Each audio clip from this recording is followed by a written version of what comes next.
Fair? Okay. Alrighty. So we are, like, talking into it as if we were streaming. Okay. Just want to make sure this is like an actual recording device right now. Okay. This is going to be Double Dragon for the NES, so we're going to go ahead and start the mode. Time starts at control of characters, so I'll count down from there. 16-second long intro. Imagine reciting that. Alright, here we go in 3, 2, 1, go.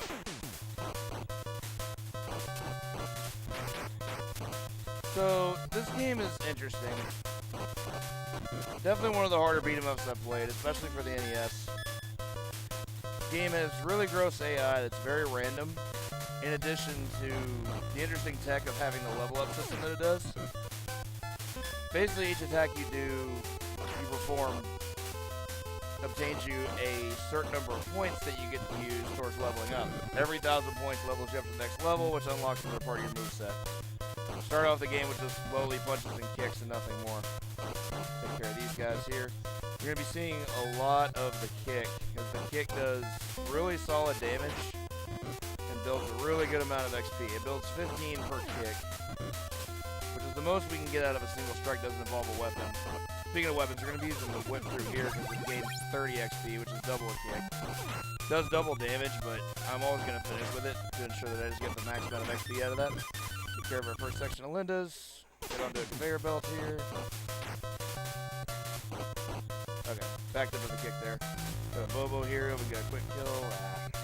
Quick kill's been hard to time for someone who's trying to play Rusty. Okay, got a rebound there. That's good.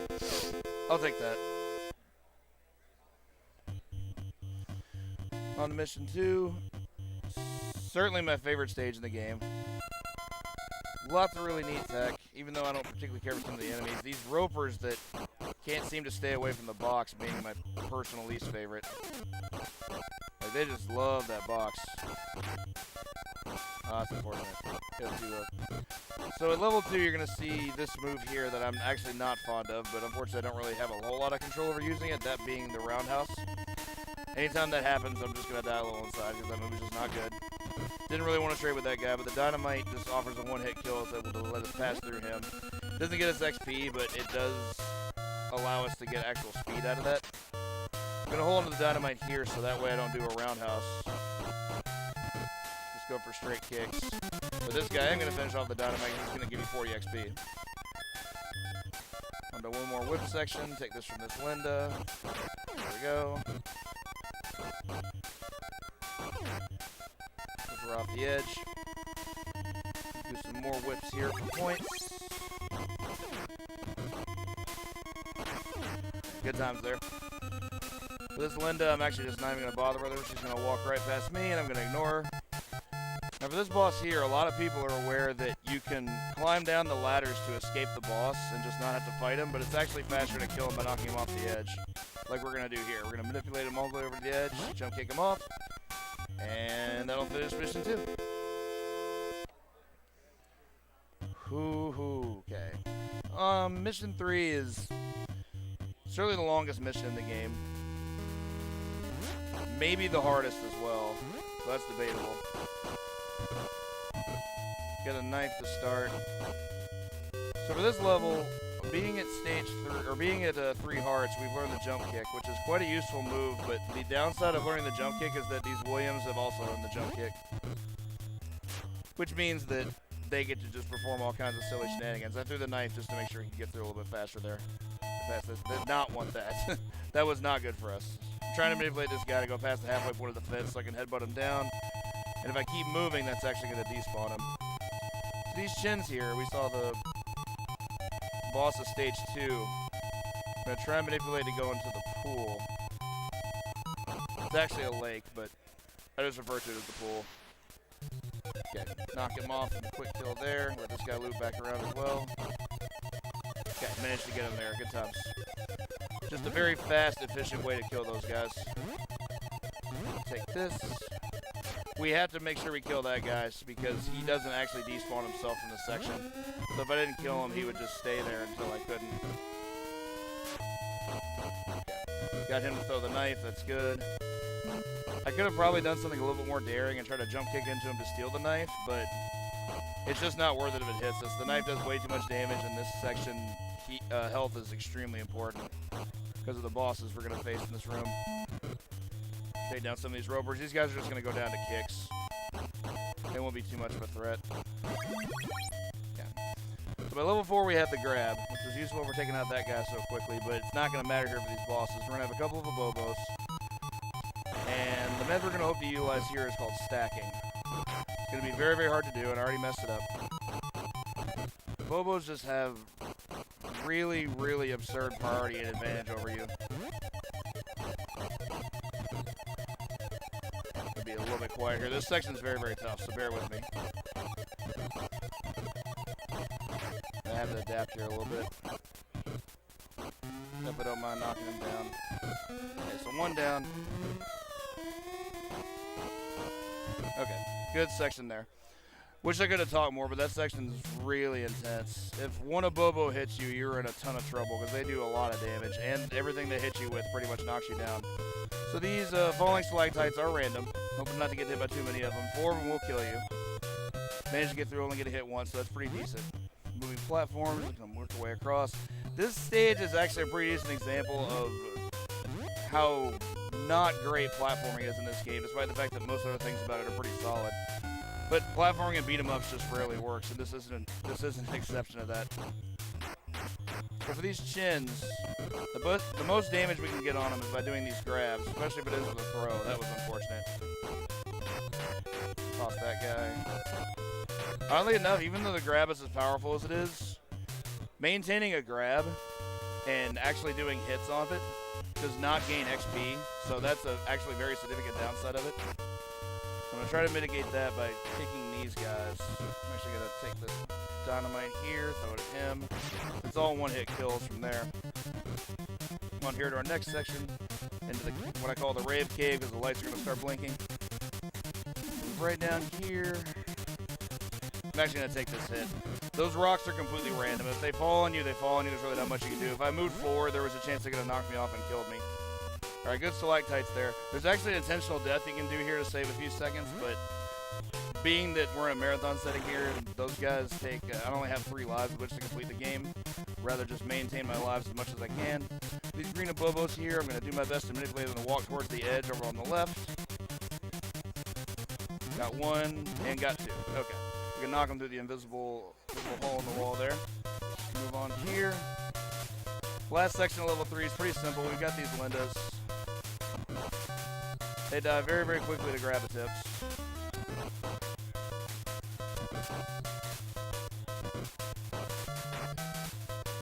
Oh, didn't know that was the last one. There's only 6 of them, but I guess I miscounted. I thought that was only the 5th. Move on to the final door. This will take us to the last stage. Okay. Now for the randomness to really begin, we have the wall. So for the best here. That was a really horrible way to start that. Now we're in trouble. Yeah, we might actually just die here. Yep, sounds about right. Not a good way for that to go. That was inarguably one of the worst wall patterns you can get, so kind of got screwed there. Here it took 2 hits, so I've got about half health left. Pretty sure I can make the most of this by making sure I can fight these chins, though this section is admittedly dangerous.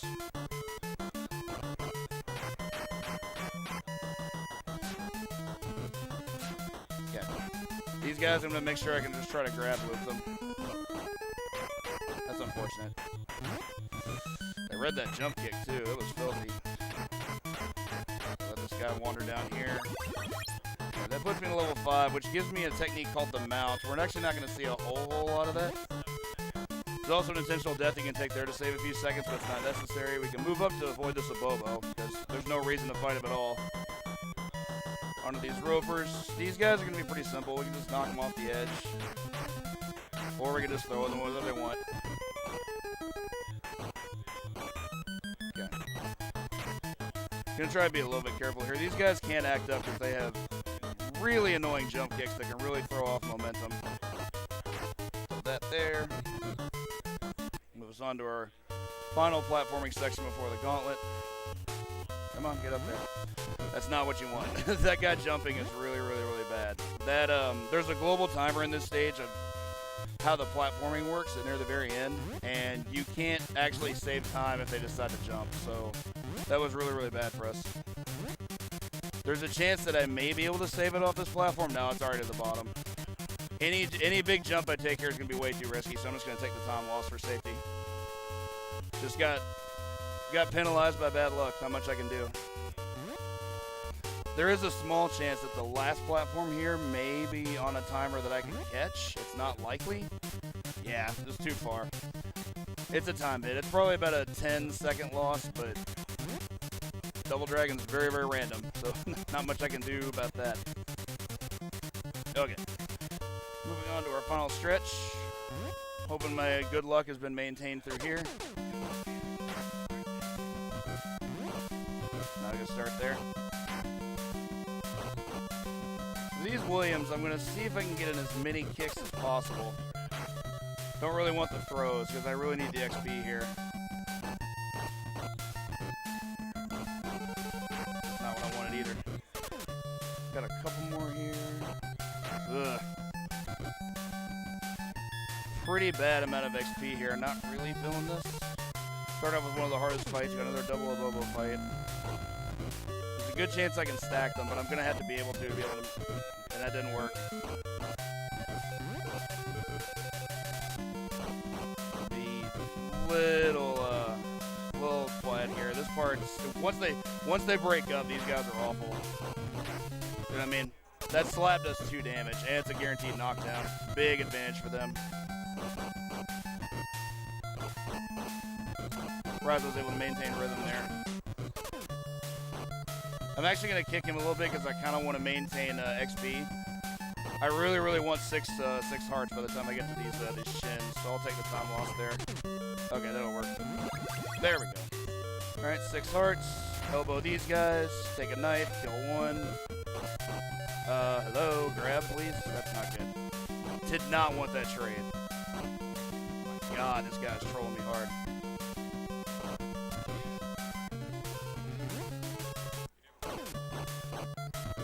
Mount him, kill him that way.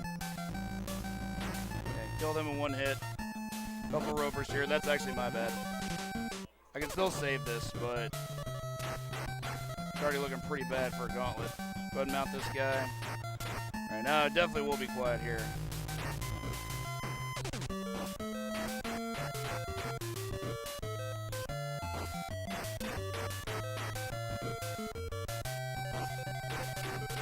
That's the hardest thing in the run. That's all I really need to do, so I'm happy with that. Alright, on to Jimmy. Maintaining that grab loop on Willie is very, very important, so hope you don't mind me being quiet there. Okay, for Jimmy, Jimmy's basically just lots of movement, so you kind of have to adapt to what he's able to do. He has all the same moves you do, except you can't grab him. Best thing you can do against him is just do this combo of kick, kick, elbow. Be ready on time, by the way. Time is when the final cutscene starts. He does have a lot of health. You have to do, I think it's 11 loops of this to maintain perfect HP on him. Ugh. I was gonna say, that almost killed me. I'm going to do some safety here. Oh, that was weird. Didn't turn. Nope, it killed me. Unfortunate. I should be able to finish it from here at least. I have full health, so it's free from here. I died first, that's why it happened. Like, I hit the ground and died before he did. Trades usually go to the house anyway, that's how blackjack works, right? Ugh, jeez. Game is being a jerk right now. Hey, level 7, understandably. Alright, now we're definitely almost ready on time. Really, game? And time. 14 exactly. God, this fucking game. Oh, man. This game is really mean. This game is really, really mean. But, yeah, lots of bad things happened. The first wall was miserable. The boss gauntlet could have been worse, but it definitely could have been better. And then the Jimmy fight was just Jimmy being Jimmy. But I can't be unhappy with the way a lot of things went, particularly the Willie fight. It's easily the scariest thing in the run. So the fact that I was able to maintain full combo and get there past that was great. Like, I can't be unhappy with that. Woo, that was fun. Hope everyone's enjoying the NES block. I think we're moving on to Adventures in the Magic Kingdom. yes. Got him coming on up. It's Mr. Tube with Disney's Adventures in Magic Kingdom. Awesome game. Played it last year during the Discathlon practice. Really, really cool stuff. Tube, you're on up.